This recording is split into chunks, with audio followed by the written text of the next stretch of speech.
Ating panoorin ang mga natatanging aktibidad ng masigasig na Provincial Director ng Quezon Police Provincial Office na si Police Colonel Ruben B. Lacuesta sa loob ng isang linggo ating tunghayan sa PDs in Action.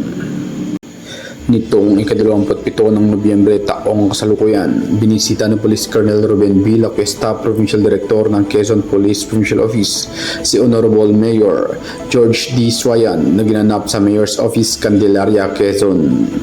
Tinitiyak ni Police Colonel Lacuesta kay Mayor Suayan na magbibigay ang Quezon Police Provincial Office ng resilient police assistance at karagdagang suporta para mapanatili ang kaligtasan ng bawat mamamayan ng Candelaria. Samantala, nitong ika-29 ng Nobyembre taong kasalukuyan, bumisita ang ating Pangulo ng Pilipinas na si Ferdinand R. Marcos Jr. sa probinsya ng Quezon.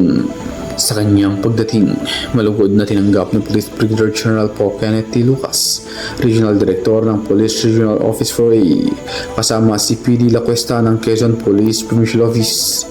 Tiniyak naman ng Pro 4A at Quezon PPO ang contingent prior deployment ng mga tauhan at security assistance kina Pangulong Bongbong Marcos at Secretary of the Local Government Juanito Victor Remulla kasama ang kanilang mga partido.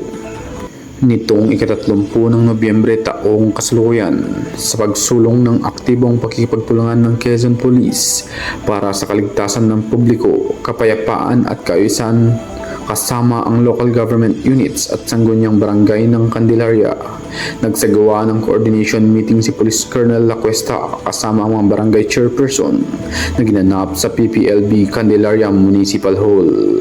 Sa talumpati ni PD Lacuesta, ipinarating niya na ang Quezon Police ay puspusang magpapatupad ng malawakang anti-criminality campaigns sa pamamagitan ng aktibong pakikipag-ugnayan sa mga LGU at sanggunyang barangay bilang karagdagang proactive na hakbang at operasyon ng pulisya laban sa krimen.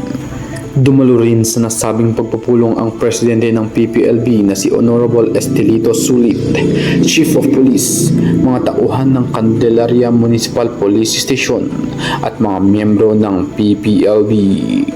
At iyan ang ilan sa mga natatanging aktibidad ng masigasig at napakasipag na Provincial Director ng Quezon Police Provincial Office na si Police Colonel Ruben B. Lacuesta. Dahil dito sa Quezon Police Provincial Office, ang gusto ng police, ligtas ka.